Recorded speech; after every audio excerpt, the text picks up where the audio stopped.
Welcome to ASMM group of education institute private limited का स्वागत है। मैं महेश चंद्रा आपको फ्लूइड मैकेनिक्स के बारे में पढ़ा रहा हूँ। ये दोनों ब्रांचेस में कॉमन है, सिविल प्लस मैकेनिकल। चलिए बात करते हैं हम आगे नेक्स्ट टॉपिक की। हम बात कर रहे हैं कोहेसिव और एडिसिव फोर्स की। अगर कोई आपसे ये पूछता है कि फ्लूइड मैकेनिक्स में कितने टाइप के फोर्सेस होते हैं, तो आप बताएंगे कि हमारे पास दो टाइप के फोर्सेस होते हैं। पहला है कोहेसिव फोर्स, दूसरा है एडिसिव फोर्स। अब ये होते क्या है? जैसे इंसान की प्रवृत्ति होती है अपनी ही कास्ट में रहना, ऐसे ही हमारे पास फ्लूइड की प्रॉपर्टी है अपने मॉलिक्यूल्स के साथ रहना। जैसे हम बात करते हैं कि हम अपनी कास्ट में रहना पसंद करते हैं, ऐसे ही लिक्विड अपनी कास्ट में रहना ज्यादा पसंद करते हैं। ठीक है, तो जो सेम कास्ट के हैं, नहीं सेम मॉलिक्यूल्स के, उसको बोलते हैं कोहेसिव फोर्स। और जो अलग कास्ट वाले हैं, मतलब एक कोई अदर कास्ट का हो गया, दो कास्ट वाले मिल गए, तो मतलब क्या बोलते हैं उसको? एडिसिव फोर्स, मतलब टू डिफरेंट मॉलिक्यूल्स। चलिए बात करते हैं आगे इन चीजों की। तो कोहेसिव और एडिसिव बेसिकली ये सब की क्या है? ये एक लिक्विड प्रॉपर्टी है,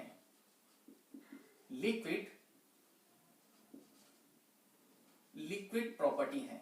ठीक है, कोहेसिव फोर्स क्या लगता है? सेम मॉलिक्यूल्स के बीच लगता है।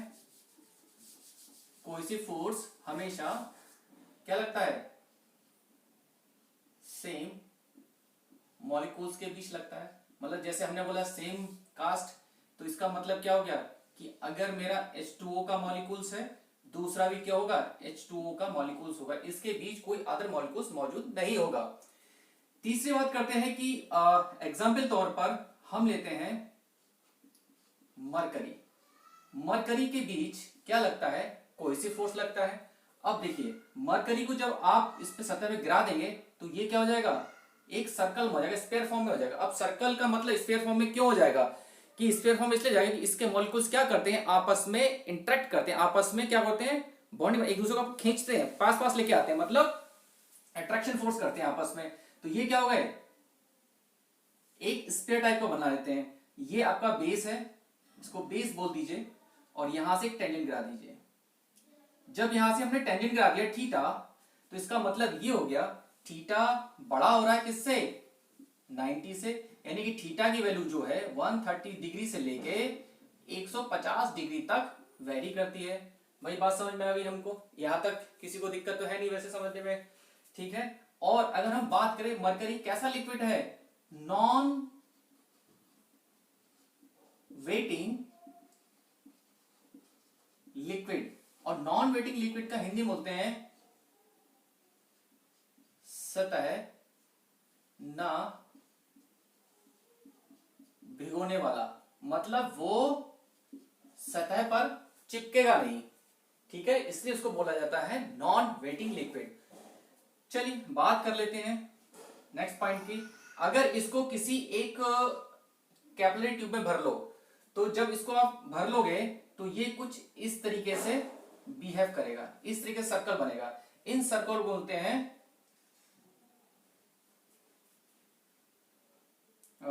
यहां से इसकी हाइट ले लो h, और इन को बोलते हैं मिनिकस। जो इस तरीके से बोलते हैं, इनको बोलते हैं मिनिकस इफेक्ट। यहां तक किसी को कोई दिक्कत समझने में? ठीक है। दूसरी बात करते हैं एडिसिव फोर्स की। ये किसके बीच लगते हैं? डिफरेंट मॉलिक्यूल्स के बीच लगते हैं। मतलब डिफरेंट मॉलिक्यूल्स मतलब अगर एक H2O है, दूसरा कोई अदर लिक्विड है। अगर दो गैसेस हैं तो एक एयर का मॉलिक्यूल्स है, दूसरा हीलियम का मॉलिक्यूल्स है। मतलब ये दो अलग अलग कास्ट वाले हो गए। ठीक है। एग्जाम्पल तौर पर हम लेते हैं वाटर। और वाटर कैसा है?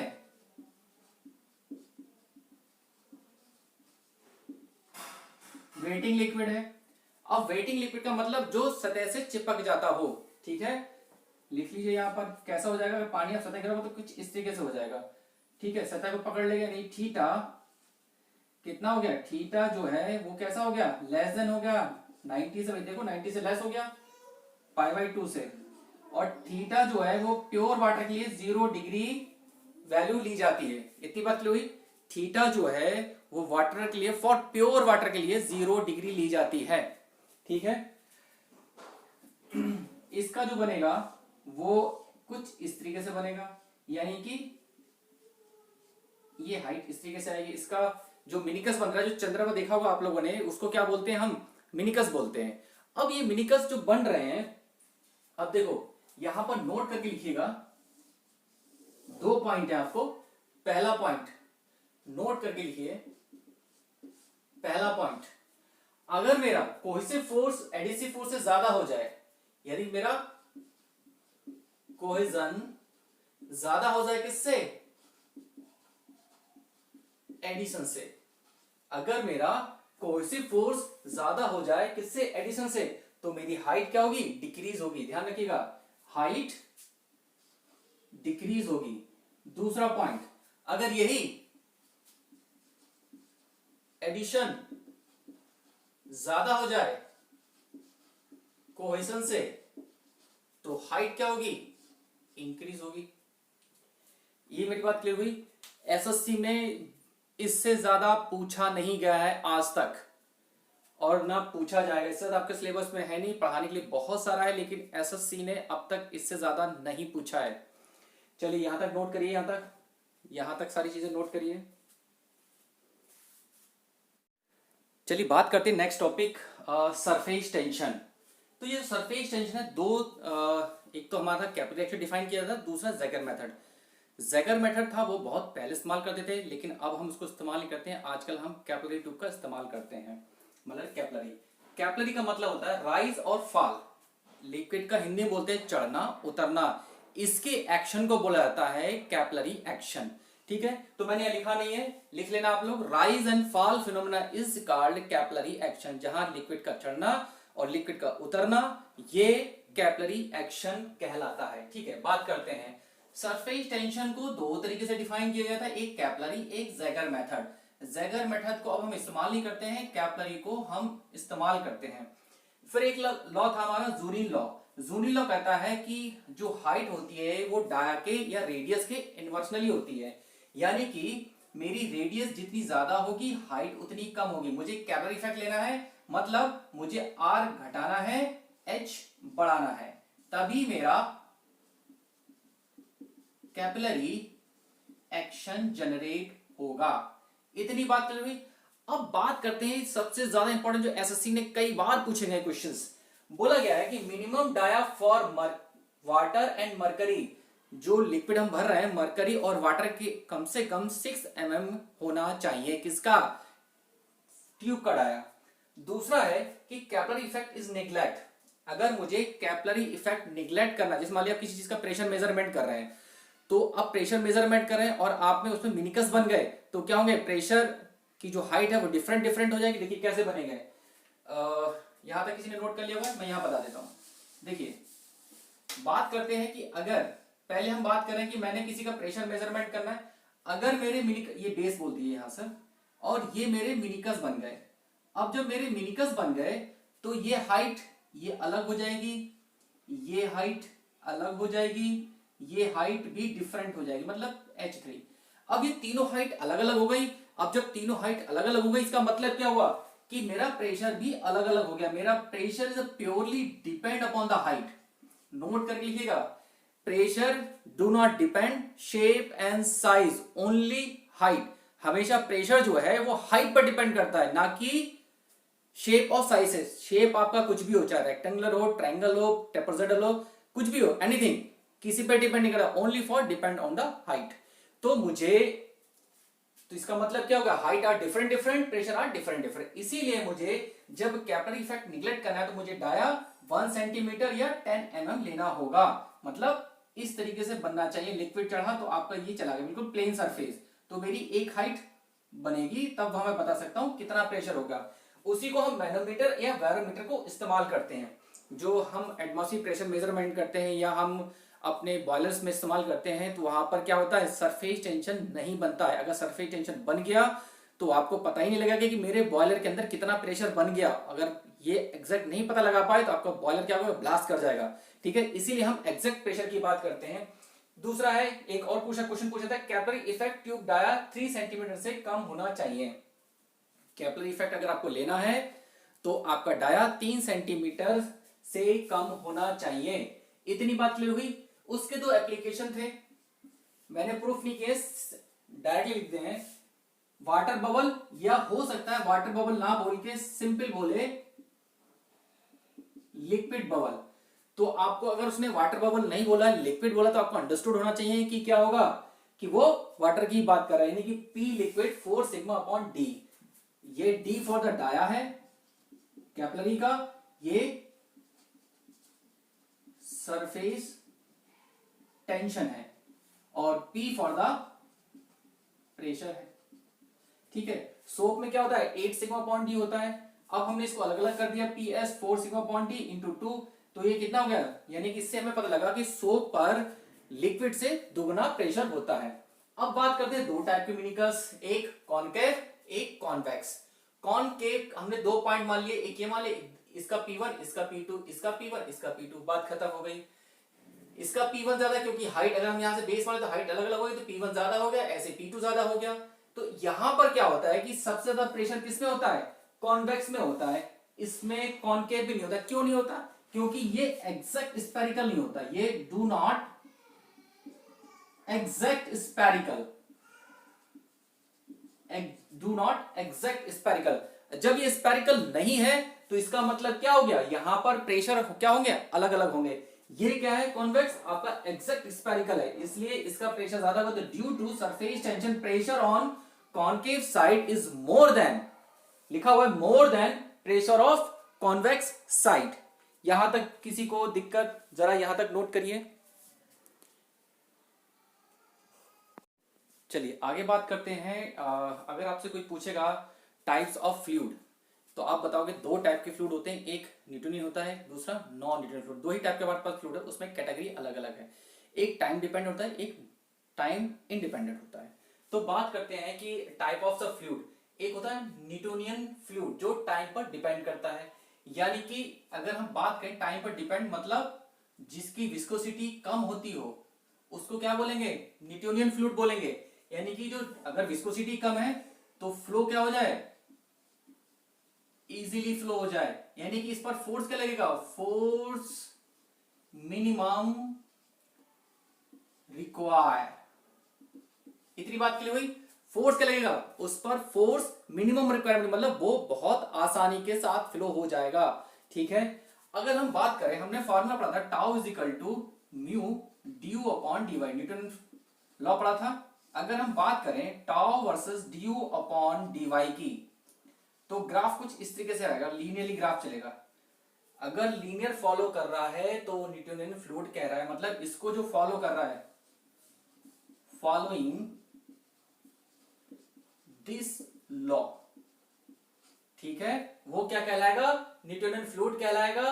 और जो स्ट्रेट लाइन फॉलो कर रहा है, मतलब लीनियर चल रहा है, लीनियर, तो क्या कहलाएगा, वो भी न्यूटोनियन फ्लूइड कहलाएगा। एग्जाम्पल तौर पर वाटर हो गया, ठीक है, पेट्रोल हो गया, कैरोसिन हो गया, थीन लुब्रिकेंट्स हो गए, तो ये सब क्या है, ये सब के सब न्यूटोनियन फ्लूइड्स हैं। उसके बाद करते हैं नॉन न्यूटोनियन फ्लूइड। इसका मतलब नॉन न्यूटोनियन फ्लूइड का मतलब जो इस लॉ को फॉलो ना करे is a non Newtonian fluid. यानी कि कैसे चलेगा आपका ग्राफ, अगर मैं यहां बना दे रहा हूं tau du upon d y versus graph है, तो कैसे चलेगा, कुछ इस तरीके से चलेगा। यानी कि ये किसको फॉलो कर रहे हैं, नॉन न्यूटोनियन फ्लूइड को, ग्राफ को रिप्रेजेंट कर रहे हैं। यहां तक किसी को दिक्कत समझने में, यानी कि यहां पर अगर हम बात करें इसको नॉन न्यूटन में, इसका मतलब विस्कोसिटी यहां पर ज्यादा होगी, किसके कंपेयर में, न्यूटोनियन फ्लूइड के। इसमें भी दो टाइप की कैटेगरी दी गई, एक तो टाइम इंडिपेंडेंट और दूसरा टाइम डिपेंडेंट। टाइम इंडिपेंडेंट में डायलेंट फ्लूइड, बिंगम प्लास्टिक फ्लूइड और पिशोडोप्लास्टिक फ्लूइड। टाइम डिपेंडेंट में थिक्सोट्रोपिक फ्लूइड और यूरोपैटिक फ्लूइड। ठीक है, अब बात कर लेते हैं, हमने कहा कि tau is equal to mu du upon d Y.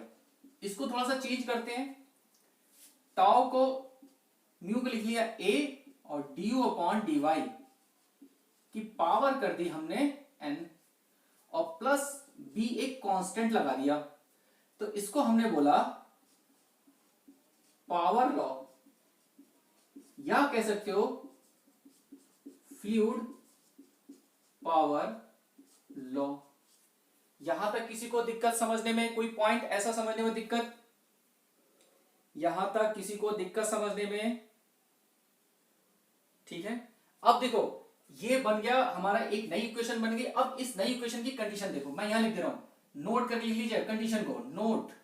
इसमें कंडीशन क्या होगी, अगर मेरा b 0 हो जाए, n 1 हो जाए,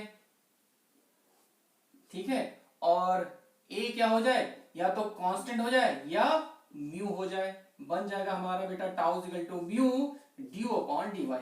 यानी कि ये इस लॉ को फॉलो कर रहा है। ये एसएससी ने कई बार पूछा है, बहुत बार पूछा है यहां से बहुत ज्यादा पूछता है, कंडीशन बहुत पूछेगा आपसे, कंडीशन के अलावा कुछ नहीं पूछने वाला आपसे। यहां तक किसी को दिक्कत, ठीक है। अब नॉन रिटन फ्लूइड की बात करते हैं, यहां पर भी नोट करके लिख लीजिएगा चाहो तो, इसको भी a और b क्या हो जाए, n हो जाए, और n की वैल्यू क्या हो जाए, 1 हो जाए, तब क्या हो जाएंगे ये नॉन न्यूटोनियन फ्लूइड हो जाएंगे। जैसे ह्यूमन ब्लड हो गया, ठीक है, थिक लुब्रिकेंट हो गए, ठीक है, मोल्टन नवल, प्रिंटर इंक, बटर, सीवेज, ठीक है, ये सब क्या हो गए, नॉन न्यूटोनियन फ्लूइड हो गए। अब एक इक्वेशन और बनाते हैं, चलिए, ठीक है, एक इक्वेशन और बना लेते हैं, tau is equal to mu du upon dy। ये हमने पढ़ा, अभी हमने ये इक्वेशन बनाई, इसको दोबारा बनाते हैं, n और इसको ड्यू अपॉन dy से भाग किया और ड्यू अपॉन dy से गुणा कर दी और प्लस b एक लिख दिया, ठीक है। ये वाली वैल्यू यहां माइनस में आ जाएगी, यानी tau is equal to mu du upon dy की पावर, ये क्या हो जाएगा n माइनस के 1 और du upon dy plus b, इसको बोलेंगे अपरेंट विस्कोसिटी। इस इक्वेशन को याद रखिएगा। इसी के सारे साथ हम चलेंगे डायलैंड, बिंघम, पिसुडो, थिक्सोट्रोपिक, रियोपैटिक, ठीक है, इतना नोट करिए। इसी के सहारे हम आगे चलेंगे, सारी की सारी चीजें लेकर। उम्मीद करते नोट हो गई होंगी। चलिए आगे चलते हैं। चलिए अब बात करते हैं टाइप्स ऑफ फ्लूइड्स की। इसमें जो पहला है डायलेंट फ्लूइड, दूसरा है पिस्यूडोप्लास्टिक फ्लूइड, तीसरा है बिंघम प्लास्टिक फ्लूइड, चौथा है आइडियल, और पांचवें में है रियोपैटिक और थिक्सोट्रोपिक। चलिए वन बाय वन बात करते हैं। देखिए डायलेंट फ्लूइड जो है, आप ध्यान रखिएगा, जो डायलेंट फ्लूइड है आपके दादाजी हैं, पिस्यूडोप्लास्टिक फ्लूइड आपके पापा जी हैं, ठीक है, और बिंघम प्लास्टिक फ्लूइड इनका बेटा है। चलिए बात करते हैं डायलेंट फ्लूइड। और डायलेंट फ्लूइड का मतलब है थिकनिंग फ्लूइड के लिए इस्तेमाल होते हैं, जो मोटे फ्लूइड होते हैं उनके लिए इस्तेमाल किए जाते हैं। कंडीशन आपकी ये है, कंडीशन लिख लीजिएगा,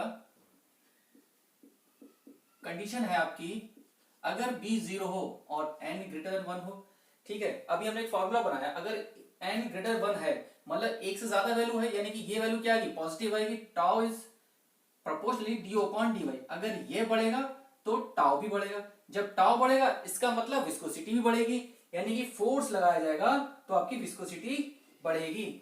जब उस पर फोर्स लगाया जाएगा तो क्या होगी, विस्कोसिटी बढ़ेगी। जैसे आपने एक एग्जांपल तो ले, जैसे आपने चावल बनाया, चावल का पानी उतार लिया, उसके बाद उसको ठंडा करते हैं, ठंडा कर रहे हैं, ऐसे हिला हिला के ठंडा कर रहे हैं, इसका मतलब क्या लगा रहे हैं आप, उससे फोर्स लगा रहे हैं, ऐसे से ठंडा कर रहे हैं, हवा लगा रहे हैं, कुछ भी कर रहे हैं, कोई भी फोर्स लगा रहे हैं, आप उसको ठंडा करें। जब ठंडा कर रहे हैं इसका मतलब क्या हो रहा है, आपकी विस्कोसिटी बढ़ती जा रही है। एग्जाम्पल तौर पर बटर हो गया, राइस हो गया, राइस स्टार्च हो गया, प्रिंटिंग इंक हो गई, पेंट और कोन हो गया। अब जैसे आपने सुबह, अब देखिए tau versus du upon dy graph कुछ इस तरीके से चलेगा कर, यानी कि जब आप सुबह बटर लगाते हो तो क्या करते हो, इस तरीके से खींचते हो, ये इस तरीके से, तो ये ग्राफ इस तरीके से पूछा गया था। ये किसका ग्राफ है, तो ध्यान रखिएगा डायलेंट फ्लूइड का ग्राफ है। उसके बाद है पिस्यूडोप्लास्टिक फ्लूइड, यानी कि पतले फ्लूइड के लिए इस्तेमाल होते हैं, यानी कि b बराबर 0 n लेस देन 1। ये कंडीशन जरूर याद रखनी, ये कंडीशन, इस कंडीशन पे क्वेश्चन बहुत पूछे जाते हैं। n लेस देन 1 इसका मतलब 1 बहुत वैल्यू नेगेटिव होगी, यानी कि n की वैल्यू क्या होगी यहाँ पर, जो यहाँ पर अगर n की वैल्यू हम ले लें तो n की वैल्यू क्या होगी, मतलब 0.1 हो सकती है, 0.2 हो सकती है, 0.9 हो सकती है, मतलब ये क्या होगा, ये नेगेटिव आएगी, तो ये नेगेटिव क्या नीचे आ जाएगा, यानी कि टाउ बढ़ेगा, यानी कि अगर इसको बढ़ाएंगे वेलोसिटी ग्रेडियंट को तो ये घटेगा, ये घटाएंगे तो ये बढ़ेगा। चलिए ठीक है, बात कर ली हमने। टाउ क्या था, एफ अपॉन एरिया। अगर एफ बढ़ा रहे हैं तो म्यू क्या हो रहा है, बढ़ जा रहा है, यानी कि ये इन्वर्सनली रहेगा, सॉरी ये इन्वर्सनली रहेगा, यानी कि force apply on the fluid the viscosity decrease. जब मैं इसको बढ़ा रहा हूं तो मेरी विस्कोसिटी क्या हो जा रही है, घट जा रही है। जैसे मान लीजिए एग्जाम्पल तौर पर आप समझ लीजिए कि अगर आपका दूध है या आपका ब्लड है, ठीक है, दूध आपने ग्लास में रख लिया, कहीं सूख रहा है, अब सूख रहा है, बिल्कुल सूखा नहीं है, सेमी सॉलिड हो गया, मतलब आधा सूखा हुआ है आधा गीला है, तो आप उसको खींचोगे तो खिसता रहेगा, मतलब उसमें क्या होगा, शेयर स्ट्रेस लगाओगे तो क्या होगा, वो खिसता रहेगा। लेकिन जब वो बिल्कुल सूख जाएगा, बिल्कुल सूख गया, तो क्या हो जाएगा, वो उसकी टाव क्या हो जाएगा, कांस्टेंट हो जाएगा। जैसे नेल पॉलिश है, नेल पॉलिश अगर आप तुरंत उठा छुटा लोगे हल्के हल्के, तो क्या हो जाएगा, वो खींचेगी थोड़ा सा, लेकिन जब बिल्कुल सूख जाएगी तो उसका टाव क्या होगा, कांस्टेंट हो जाएगा। ठीक है, तो ये क्या हो जाएगा, टाउ जब कांस्टेंट होगा, एग्जांपल ब्लड हो गया, मिल्क होगा, क्ले होगा, लिक्विड सीमेंट हो गया, ठीक है, इस तरीके से है। उसके बाद है बिंगम प्लास्टिक फ्लूइड, या बोलते हैं N1 की वजह से आइडियल प्लास्टिक फ्लूइड बोलते हैं। जैसे आपने देखा होगा कि आप सुबह सुबह पेस्ट करते हो या क्रीम लगाते हो, तो आपने देखा होगा कभी आपकी क्रीम या जो पेस्ट है वो खुला हुआ रह गया, तो कभी आपने देखा कि वो जब वो खुला हुआ रह गया तो क्या वो उसके अंदर वो जो लिक्विड था वो क्या बाहर फ्लो हो गया, नहीं, कभी बाहर फ्लो नहीं होता। क्यों, उसकी कंडीशन क्या है कि जब वो ट्यूब डिजाइन की जाती है उसके अंदर कुछ ना कुछ स्ट्रेसेस होल्ड करके रखी जाती है। आपकी महंगी महंगी क्रीम है, महंगे महंगे पेस्ट है, अगर वो ओपन होकर रहे, छोड़ दिया जाए, तो आपने क्या कहा, वो फ्लो करना शुरू कर देगा, वो फ्लो नहीं होता है। यानी कि उसको मिनिमम फोर्स की रिक्वायरमेंट होती है। जब आप सुबह देखोगे, जब आप पेस्ट करने आते हो तो आप क्या करते हो, उसको ऐसे करके दबाते हो, जब तक दबाओगे नहीं तो फ्लो होगा नहीं। इसका मतलब है force apply on the fluid up to certain point, then after the increase the force there will be deformation start. तो वो क्या होता है, फ्लो करना शुरू कर देता है। यानी कंडीशन क्या है, वो B0 नहीं है। B का मतलब है उसके अंदर कुछ ना कुछ स्ट्रेसेस होल्ड की के रखी गई हैं। बात क्लियर हुई, उसके अंदर कुछ ना कुछ स्ट्रेसेस होल्ड करके गई हैं, लेकिन n बराबर 1 है। यानी कि ये जो शिफ्ट होगा, ग्राफ ऊपर शिफ्ट होगा, यानी कि B जो है, यील्ड स्ट्रेस बोल दो या सिंपल स्ट्रेस बोल दो या टाउ बोल दो, कुछ ना कुछ होल्ड है, ग्राफ कुछ इस तरीके से चलेगा। यानी कि टूथपेस्ट हो गया, सम जेल हो गया, ड्रिलिंग मड हो गया, ठीक है, बात क्लियर हुई यहां तक। उसके बाद आते हैं ideal fluid. Ideal fluid basically universe में एग्जिस्ट ही नहीं करता, ये हाइपोथेटिकल फ्लूइड है जिसको हम बोलते हैं इनकंप्रेसिबल नॉन विस्कस, यानी कि B0 हो जिसकी विस्कोसिटी क्या हो, 0 हो, और डेंसिटी जिसकी कांस्टेंट हो, ऐसी कंडीशन को क्या बोलते हैं, आइडियल फ्लूइड बोलते हैं। ठीक है, लिख भी दिया है, no fluid within the universe behave like a ideal fluid, कोई ऐसा फ्लूइड नहीं है जो आइडियल फ्लूइड हो। ठीक है, पांचवा है कि रियोपैटिक और थिक्सोट्रोपिक। एग्जाम्पल तौर पर म्यू बढ़ेगा, एग्जाम्पल तौर पर बेंटोनाइटिक सॉल्यूशन या फिर जिप्सम पेस्ट बोलते हैं, इसमें है पेंट या लिपस्टिक। ठीक है, यहां तक नोट करिए। फिर इनका एक शॉर्टकट है, देखिए यहां तक या ध्यान तो रखना है, लेकिन आपको जो शॉर्टकट बताया जाएगा वहां से आप याद कर लीजिएगा, बहुत इजीली हो जाएगा, क्वेश्चन वहां से आता ही आता है, गलत भी नहीं होगा। चलिए इतना नोट करिए, फिर आगे चलते हैं उस टॉपिक की ओर। चलिए इन सबको समराइज कर दिया है एक ग्राफ के अंदर, जो सारा टॉपिक पढ़ा हुआ एक ग्राफ के अंदर समराइज कर दिया गया है। ये अगर कभी d tau versus d upon d y, हो सकता है कि डी अपॉन डी वाई ना पूछे, ये एक्स पूछ सकता है एसएससी में, और ये वाई पूछ सकता है। तो ये बार पूछा गया है कि एक्स पे कौन सा फ्लूइड होता है, तो आइडियल फ्लूइड होता है। ये जो लाइन है ये कैसी लाइन है, स्ट्रेट लाइन है, कौन सी, न्यूटन फ्लूइड की कंडीशन n बराबर 0 b बराबर, पढ़ चुके हैं। ये पिस्यूडोप्लास्टिक फ्लूइड n बराबर 1 लेस देन 1। डायलेंट फ्लूइड मतलब दादाजी जिनका पेट निकला हुआ है, ये नीचे की तरफ होते हैं, यानी कौन सा है, नॉन न्यूटन फ्लूइड है, b बराबर 0 n ग्रेटर देन 1। यहां से जो ऊपर की ओर हल्की सी लाइन जा रही है उसको बोलते हैं आइडियल प्लास्टिक फ्लूइड या बिंघम प्लास्टिक फ्लूइड। ठीक है, इसको जो y एक्सिस पर उस पर क्या एग्जिस्ट करता है, रियल फ्लूइड एग्जिस्ट करता है। इससे हल्की तरफ जो डॉटेड लाइन है वो आइडियल फ्लूइड या इलास्टिक मटेरियल। पता है, समय पढ़ा हुआ इलास्टिक मटेरियल क्या होता है, जो फोर्स लगाने पर और फिर जब फोर्स हटा दें तो वो अपनी ओरिजिनल शेप में वापस हो जाए, इलास्टिक मटेरियल बोला जाता है। एक शॉर्टकट जनरेट किया मैंने अपनी तरफ से, देखिए बिंघम प्लास्टिक फ्लूइड, डायलेंट और पिस्यूडोप्लास्टिक, मतलब दादाजी, पापा जी और इनका बेटा। ठीक है, बेटा क्या नोटी है तो n बराबर 1 और b बराबर 0। दादाजी थोड़े मोटे हैं, यानी किस फ्लूइड के लिए इस्तेमाल होते हैं, मोटे फ्लूइड के लिए इस्तेमाल होते हैं, यानी n ग्रेटर 1 b बराबर 0। पापा जी दादाजी से पतले हैं, पिस्यूडोप्लास्टिक फ्लूइड यानी कि n लेस देन 1, और किसके लिए इस्तेमाल होते हैं, पतले फ्लूइड के लिए इस्तेमाल होते हैं। ठीक है, ये टॉपिक यहाँ किसी को भी दिक्कत ना समझने में, शॉर्टकट याद रखिएगा, कुछ याद रहे ना रहे, लेकिन ये चीज याद रहनी चाहिए, यहीं से आपका क्वेश्चन बनेगा और यहाँ से कभी एसएससी गलत होगा ही नहीं क्वेश्चन। चलिए टॉपिक को यहाँ फिनिश करते हैं। अगर किसी को कोई दिक्कत हो तो हमारे व्हाट्सएप पे और हमारी ऑनलाइन क्लासेस चल रही हैं 6 बजे से, अगर किसी को कोई पॉइंट पूछना हो तो वहाँ आप पूछ सकते हैं आकर। ठीक है, धन्यवाद देखने के लिए, वेलकम।